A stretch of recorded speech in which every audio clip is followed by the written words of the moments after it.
Hello everybody, welcome back to a new edition of Real Estate Talks, the special podcast created by Real Estate Magazine for specialists in the field of real estate and also for our followers who are interested in the property business as a whole, because it's a very complex environment as well in Romania as in the region. To discuss today about retail, I'm joined by Mr. Brendon O'Reilly, Managing Director of Fashion House Group.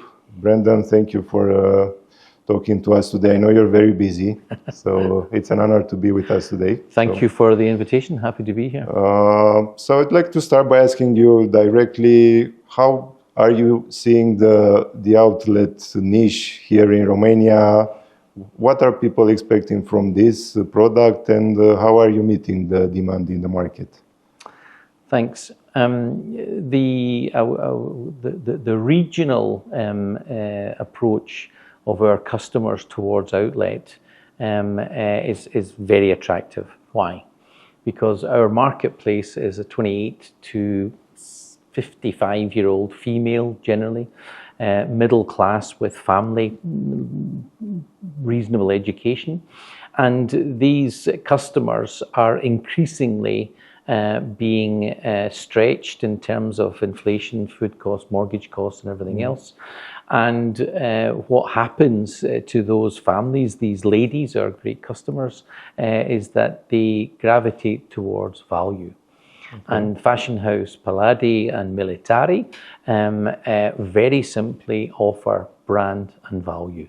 So that's what we're seeing. So we see as people are looking more at the money that they have to spend becoming less, that they come more to our offer in order to get value. Of course, they buy for themselves, they buy for their kids and everything else. So it's fundamentally brand and value. So you have two locations in Romania, in Militari and Pallady, as you mentioned. How are you curating your tenant mix in these two projects? In the outlet sector, the tenant mix strategy is a little bit different from normal retail shopping centres, Banasa, Park Lake. What does that mean? It means that the function of Fashion House for our tenants is to liquidate previous season's products. Okay, put that into perspective. Our tenants normally, it varies by category and by brand, but normally would sell through 80% of each season's collections. Okay? So in your mind, if they make 1,000 pieces during the normal season, spring, summer, autumn, winter, whatever it may be, they will sell 800. The 200 that are left might be bigger sizes, less popular colors, or items that they've made, fashionable items that just didn't particularly work out. So that product comes to us, and then they sell that product at half price. Okay? Normally half price, sometimes in special shopping days, a bit deeper discounts. So the first thing that we are targeting in terms of the tenant mix, the leasing strategy, is what we call mono-branded company stores. Adidas, for example, yes. Puma, could be Tommy Hilfiger, Calvin Klein. Why? Because these companies will have, for example, 15, 20, 25 stores. And if you think back a little bit about 20% of product, then you've got substantial product, okay? So what they do is they take that product from their existing stores, they bring it to Fashion House Militari or Pallady, they cut the price in half, and so in spring, summer, now in 2025, what you're buying is spring, summer from 2024 or 2023, depends, just depends. So the leasing strategy is slightly different. So of course, we recently, actually not recently, a few years ago, we opened Hugo Boss in Militari. That's a perfect example for us. So we look at the brand, it's a company store, it's a category that we need, menswear, and they have enough product in the Romanian marketplace. But that company also can bring product from Germany, obviously, it's Hugo Boss. So we focus on the stock availability, then we focus on mono-branded stores, and then we are very, very data-driven. Very, very consumer driven. So we speak to our consumers and you say, what brands would you expect or love to see in Fashion House, okay? Now, sometimes we can achieve these brands and sometimes we cannot. So if a brand, for example, only has one store in Romania, then it's unlikely that they would have enough stock or they would have any desire to come to a Fashion House, okay? Sometimes it does happen, but not often. So we are driven, first of all, by inventory, and secondly, by the consumer's requirement for brand. The next stage for that is that the brand distribution in Romania is sometimes a little bit fragmented. It's getting better.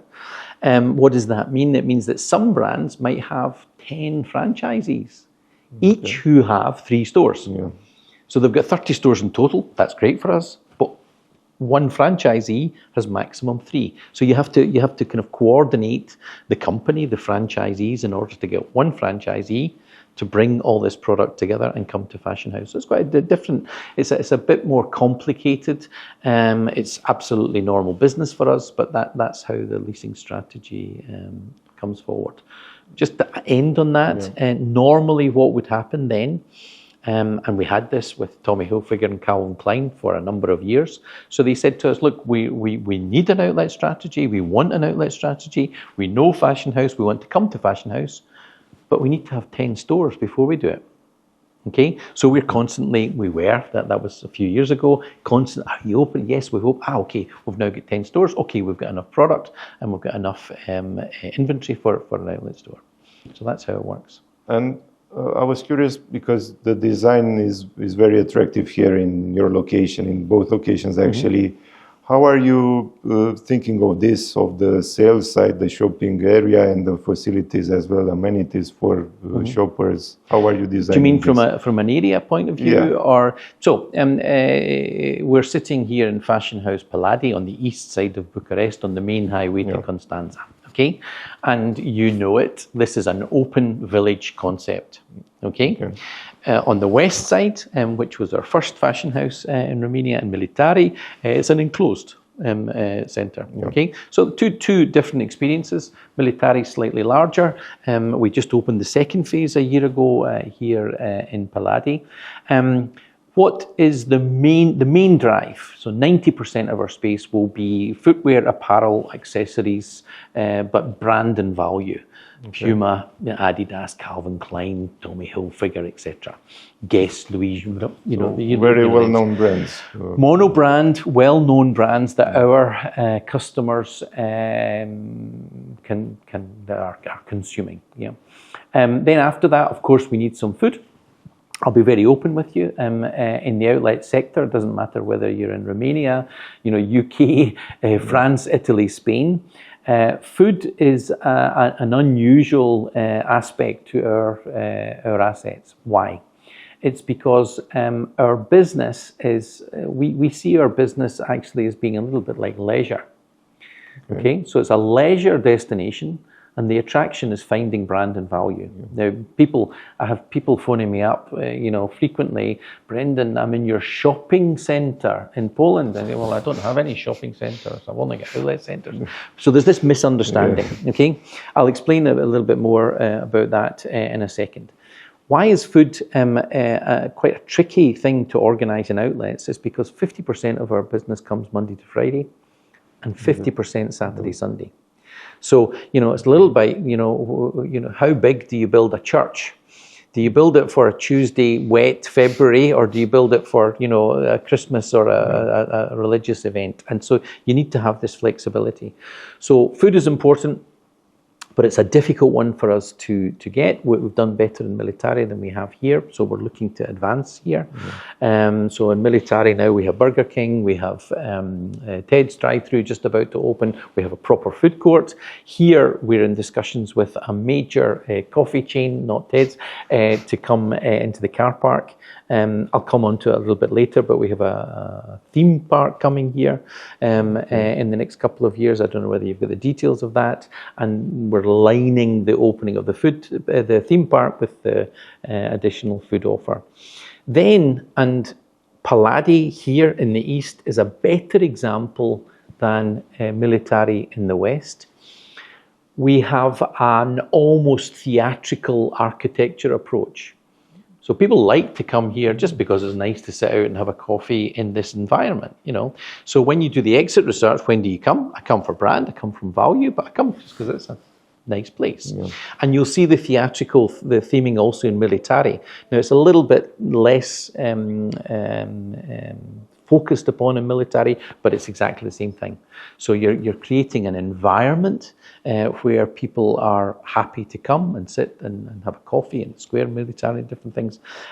So that's how we build that up. But just so that you're clear, main function is brand and value. And the reason that people sometimes misinterpret outlet centre and shopping centre, if you look at an outlet centre, we have no bank, we have no mobile phone store, we have no tourist, we have no hairdresser. You know, there's no necessary, what I call necessary shopping centre services. Okay, we don't have a laundry, we don't have a dry cleaner, we don't have a watch repair shop, anything. It's purely, you know, Tommy Hilfiger, Calvin Klein, Benetton, Puma, Adidas, Reebok, and half price. That's a brand and value. And that's the big difference. You know, the locational strategy is the same, so we don't have to be near the city centre. People travel longer. They come here, they spend longer time. If you go into our toilets there, our toilets, and that might sound like an unusual comment, but our customers are 65% female. Our toilets should be as good as a very good hotel in the centre of Bucharest, okay? And they are, you know, the terms of cleanliness and everything else. Because ladies, if their toilets are not nice, they will leave. So these are different things that are more important for us because of dwell time. The parking's also per square metre larger because people drive farther and they stay longer. And okay, so we covered this aspect, this insight. I was curious to know, how are you making sure that you have enough footfall in the projects? How are you working with your team, and how are you supporting your tenants? So sitting not very far from me, behind me is Mia. Mia's worked for Fashion House in Romania for more than 15 years now. Yeah. That whole environment, I was going to say 15 years ago has changed from now. That whole environment has changed from 15 months ago from now. But how do we do it? We are in a location on the outskirts of Bucharest on the east side. Nothing was ever bought here before we arrived. So 4.5 years ago, this was a field. Yeah. What do? We bring world-class brands. I don't know whether you've been to it or not, but there's an Adidas store, which is, you know, it's unbelievable. There's only 3 of them in the world. Okay, there's one in Tokyo, one in Berlin, and one in Fashion House Militari. That's a concept for outlet, particularly designed and made after years of research for outlet. It's a machine. It's a machine of brand. It's a machine of consumer experience and value, and it works amazingly well. So you know the drivers for footfall in the first instance are we show, and if you look at any of the marketing and everything else, a locator, Pallady. Yeah. Brand and value. We may selectively put different brands in there. So that gives the initial propensity to try. So people then understand us. We're very, very fortunate, and I smile when I say it. The distribution centre, which is here, yes. Which we developed for Lidl. We knew at the time that probably a distribution centre wouldn't be so attractive beside our beautiful fashion house. And my business partner, Patrick van den Boska, said, let's cover it in fruit. Okay, so you've got this destination. So people going to Constanza can see it. They can see Fashion House. We've got the pillar. But our tenants pay us to market the centre. And we do that on a regular basis. Again, difference between outlet centres and shopping centres. Shopping centres tend to have things that you need. So you pretty much, it doesn't matter your situation, you have to go to a shopping centre every 7-10 days, depending on your situation. So you will go with your wife, your partner, your kids, and everything else, because you need to buy food, you need to buy alcohol, you need to, renew your mobile phone or something else. We don't have that necessary destination. So we rely on two things. We rely on digital, of course we have influencers, of course we have social media, we have out of home, we have billboards, which draw people to our centre. And then because of the brand and value that we have, great brands, great value, the propensity to return is very, very high. So people, once they come first, normally will return again and again. In the first year, the catchment, which for us is about 65, 70 minutes, will come 2 or 3 times a year. But the second year, they'll come 3 or 4. And the third year, so you get this kind of increasing propensity to return. Of course, larger size, so future phases, better brands, Adidas, will always increase, the process. And we've got a leasing strategy just now. So this centre will be completely leased by the end of this year. It won't be open, but it will be leased. And the brands that you will see will gradually increase over the period. And are there any lessons you have learned from your location in Militari in operating it when you plan this second project? Yeah, you always have lessons. We're also building 4,000 houses not far from here, 5 kilometres away. Every part of real estate, and also take into account that Militari is 15 years old. Yeah. So it's that's now not all of it was open and trading 15 years ago, but you learn huge amounts of lessons. Yes, the first thing is we made 2006 and 7 when we were opening it, we were over optimistic on size, so we built it too big. In fact, it was a good economic decision to build more space than we needed at that time because it was a little bit cheaper. But some of the space that we could have done outlet there, we never have. Okay. Mm-hmm. Now we've leased it, we've commercialized it, but it's not so. So we went a little bit too big. The desire to do a village setting in the east side in Fashion House Pallady was, of course, much discussed. Because in the winter time it's more convenient to visit Militari, but in the summertime it's here. But actually now, when we see after 3 or 4 years, even in the winter time, because in the east the retail offer. So, and I think everyone who knows Romania, who's watching, knows that if you go from the centre of Bucharest west to Militari, and you compare the travel time in the centre of Bucharest east to Pallady, the eastward journey will take you 30 minutes and the westward journey will take you an hour and 15. What's part of the learning? We were a bit too big in Militari. That was resolved by repurposing part of it.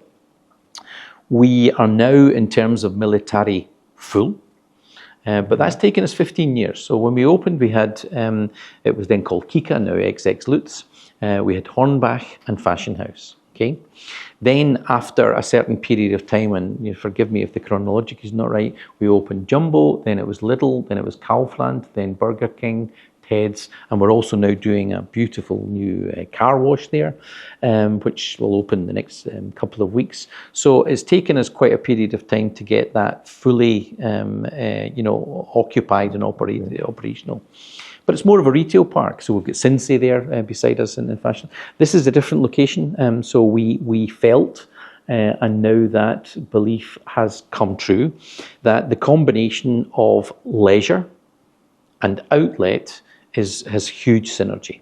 Okay, so leisure, I mentioned it earlier, we have a partnership with Momentum Leisure, who will develop on the location between here and the highway, a leisure park with roller coasters, all kinds of things. I was at their park on Monday in Poland. Amazing experience. It will be a destination for not only Romania, it'll come further. So these are the lessons that you learn, adjacencies and different things. Of course, COVID and other things, taught us about things like procurement and project management. There are other lessons which are to do with legislation. Which, and again, I'm not so sure it's a learning, but it's a better understanding. So today on this location, I have to have 4 firemen, 24 hours a day, 7 days a week. Okay. Now, if I slightly changed the building orientation, rather than have one building but made them separate buildings, maybe that would have been changed because of legislation. But that will change when we have the leisure park and different things. So it's just about very, very close relationships with the authorities, the road authorities, fire authorities, everything else. But in terms of the design, I'm extremely happy having taken the risk of making this an open centre the way it's working. And you are the only professional developer of outlet centers or projects here in Romania. What are the benefits are obvious. What about the challenges? Are there any challenges for you? We've worked very hard over a period of years to become the best. And we're not only the only one, but we're very, very good at what we do in this marketplace. Now, this marketplace in terms of outlets, when I first came here, included Parndorf in Austria. Yeah. People were traveling by bus back and forward. Now, that's the marketplace that ideally I wanted to take. Now, people will still drive to Austria from Romania, that's for sure. But I think we've created a very credible offer now to challenge that. Romania is a unique location in many, many ways. The challenges actually are changing more because of our tenants than because of the geographical location of Romania. What does that mean? It means that in the last 5 years, Romania has come onto a category of a region, Southern Europe, which beforehand, so if you talk to Nike, Adidas and others, they would say EMEA. So it was Europe, Middle East, blah, blah. Okay, this area, which is not only Romania, but also Bulgaria and Serbia and Croatia and all that area around about, was never geographically defined. And in many, many cases, there was no representation other than by local franchisees. Okay, so I won't go into the details just now, but in the last 5 years, there has been a significant change in the number and quality of brands which are now managed from head offices in Europe, in the Netherlands, Germany, Paris, France, and everything else, in Romania. So before then, it was managed by, as I mentioned earlier, franchisees. There are brands still in Romania, global brands, but still who have a franchise structure, which might be through 5 or 8 different partners. Okay, all having a different store or stores and everything else. So that's changing, and that's much, much better for us. But that's about education. We know these tenants from other locations in Europe. The challenges also are, and when you're very, very successful, okay, and my success is not only, I'll give you a couple of anecdotes. I got into a taxi recently in London, and the driver was Romanian. Okay, and he was, you're Scottish, you're Irish, and I said, well, actually, I am, but I've got business in Romania. I'm from Romania, and I said, well, that's great, because the plane that you're taking me to just now, I'm going to meet with David Popovich, which we've just done a deal with. And so these are these are things that you understand you must be doing something right.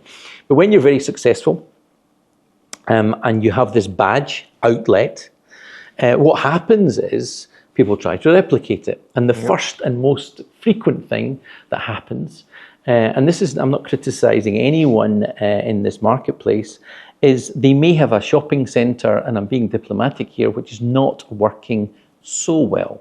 Okay? And what they try and do is either put a badge above the door that says this shopping centre is no longer a shopping centre, it's an outlet centre. Yeah. Or more frequently what they do is they lease stores in their shopping centre which have outlet above. Now, you will not see any retailers in my centres ever, anywhere. Fashion House will never have retailers. Retailers being full price, current season, so retailers of our shopping centres, we have brand and value, so we don't have retailers. But what happens is, and that sometimes confuses the consumer. People, they see outlet in a shopping centre destination. Does that work? So that's some of the things. Of course, occasionally they've never actually managed yet to succeed. We've had a couple of developers who come in close to us in Militari saying, I'm going to open an outlet centre next to you. Okay, you can try that if you wish, but none of them have ever succeeded. Yeah. And you also have an international presence as a group. Yep. How is this?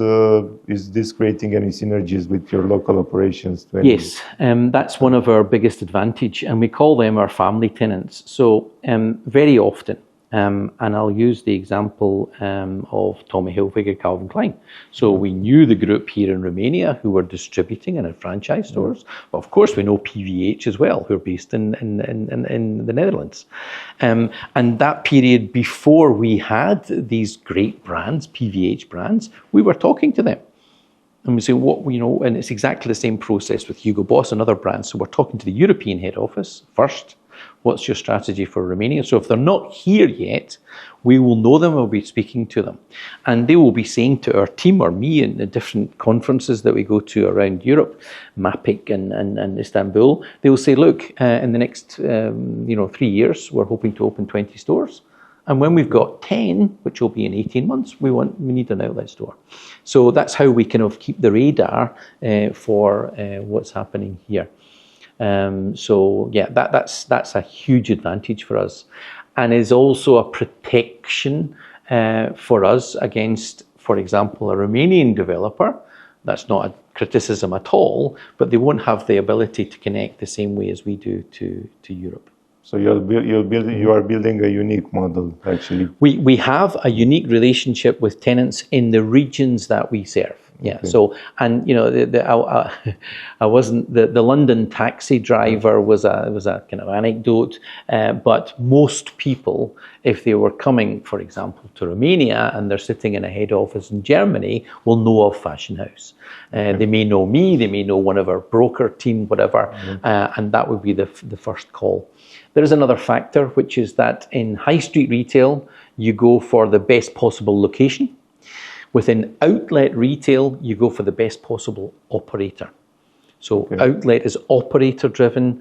You can have very, very good retail developments, not with an international operator, a local operator who's just got the best location in a particular city. And how do you see Fashion House Group in Romania in the next 3 to 5 years in terms of development, potential new locations, or how are you? We, my business partner and I, recently sat down and laid out a summary strategy for the next 10 years. 10 years. And that has a major focus in Romania. Okay. Also the surrounding area. We've got extremely good relationships with a group of tenants who are saying to us, we need more outlet space. We need another outlet in Romania. We're also looking at Moldova. We're also looking at Turkey. So that will be the area of our expansion. I was recently in Kazakhstan, which is a huge, new marketplace for European and Turkish tenants. But first off, what do we want to do? We want to finalize, and that will be by Q4 this year, the leasing strategy for Pallady and Militari. The leasing strategy for 2026 will be done in 2025. That's the way normally people, so we're signing leases even now that won't open here until March of next year. Okay. So that's the focus of this year.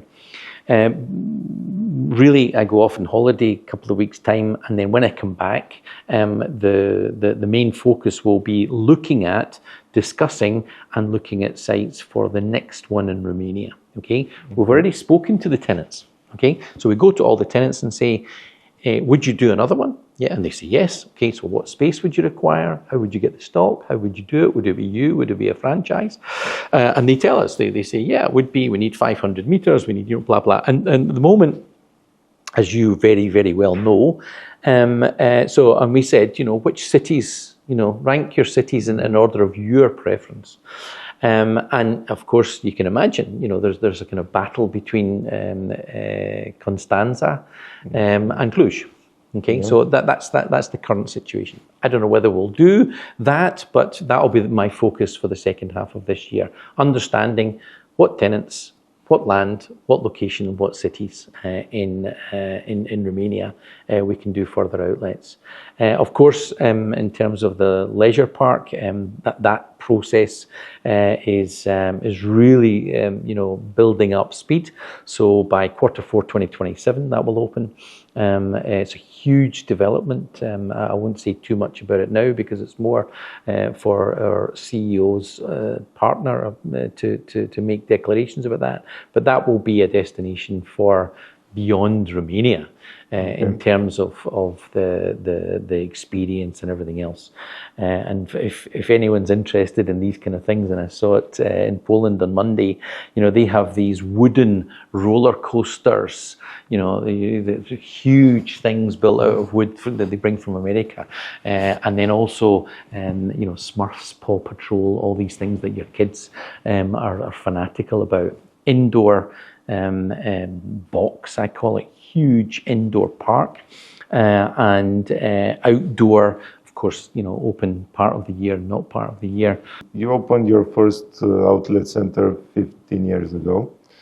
In Romania, yes. I was curious to know, how did the consumption patterns change since then? Because we have gone through a lot of cycles in the market. We, you know it. I'm perhaps a little bit more mature than you, but when we opened 15 years ago, we had pre-let about 80% of the space, which is why we thought it would be bigger eventually.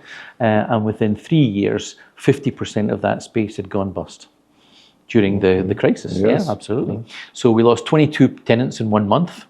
Yeah, exactly. So these are monumental challenges, but we are, and I'm reminded of this all the time. We're incredibly fortunate. We are supported. Our mother company, Liebrecht & Wood, is supported by 5 Belgian families. They are 5 family offices, so they are our investors. And of course, they understand. We can't change the world. If there's an economic crisis, we can just manage it as much as we possibly can, and we did. So what we actually had to do with Militari was we took the space that was trading. Then we lost 22 tenants in 1 month, and we just basically reduced the space, because you couldn't have a situation where you lose 22 tenants and the customer, which is our most important the asset, is walking through, and you're walking past 5 or 6 closed stores just to have one store. So we condensed everything.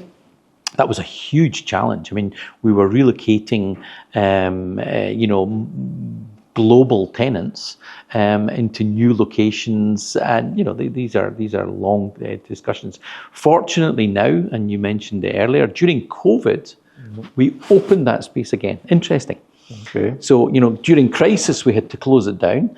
During COVID, we reopened it very, very successfully with international brands, and that's touching on what I said to you earlier. COVID for us was an interesting. If you speak to people who know globally about outlets, what they will say is outlets are counter-cyclical. When shopping centres are doing bad, we're doing well, and COVID was a perfect example of that. Okay, and we are talking nowadays about another risk for the whole economy. I'm talking about tariffs between US, the EU, Asia. There is an ongoing negotiation for trade. Yeah. How do you see this impacting your operations? I think it's interesting. Even for us, as we're not a huge company in terms of European scales. You can already see changes. Yeah. So the cost of the rides, the roller coasters, and all the different things that will go into the leisure park, that was allocated to be spent, so 50 million euros in America. Now that's changed. That spend will now come to Europe. In terms of Fashion House, we actually have a different focus, which again, if you know our sector very well, in shopping centres, Banassa Park, Leet, etc., the product is bought probably maximum 3 months before it's sold. Okay. Outlet centres, the product can be bought 5 years before it's sold because it's surplus old inventory. Yep. So any tax implications, import tax, duties and everything else have a much, much more delayed effect in outlets than they will have ever in shopping centres.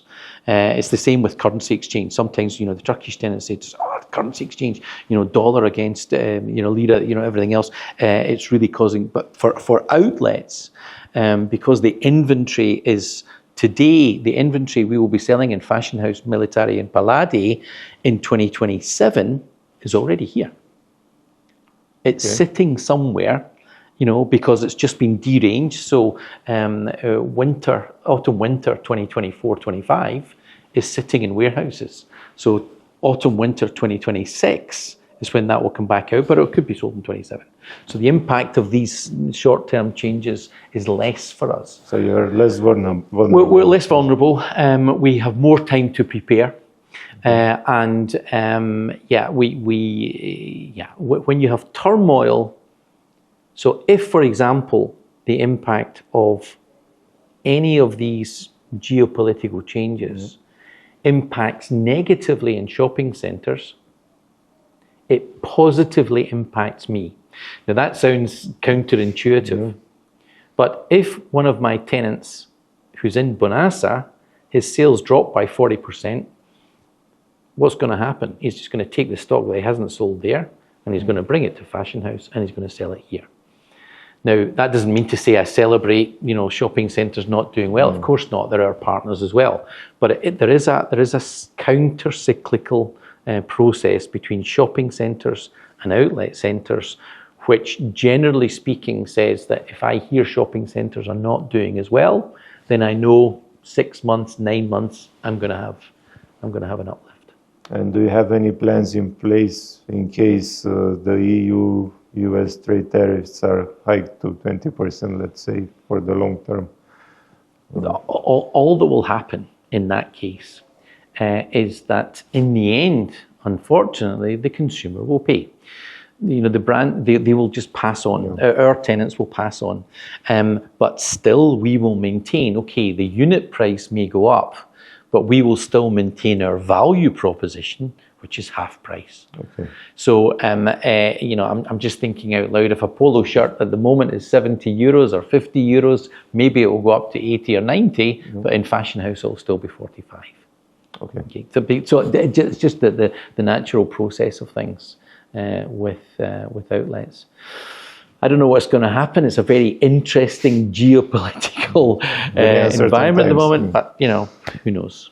And I have a final question about your experience as an executive in the retail industry. I was curious to know what are some of the insights you have gained throughout these years in the business.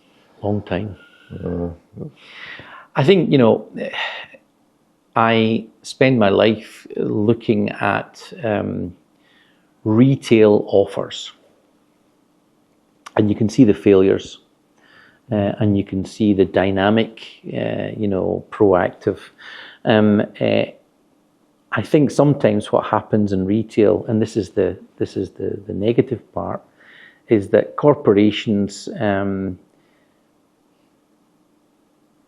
expect their customers to work harder than they do.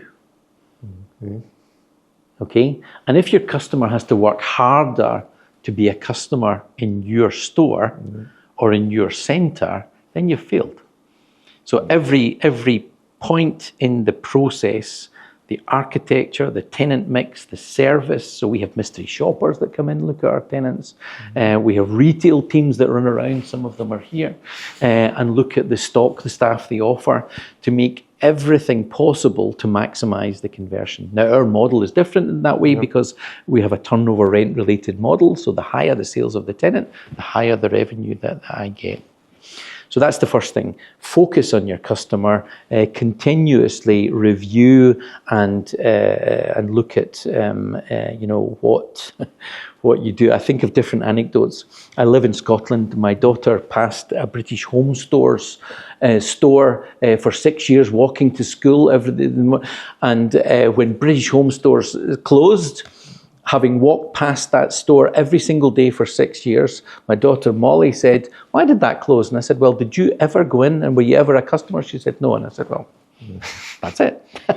As simple as that, and so that's what happens if you're not proactive and you ask your customer to work harder to be your customer than you are to make them your customer.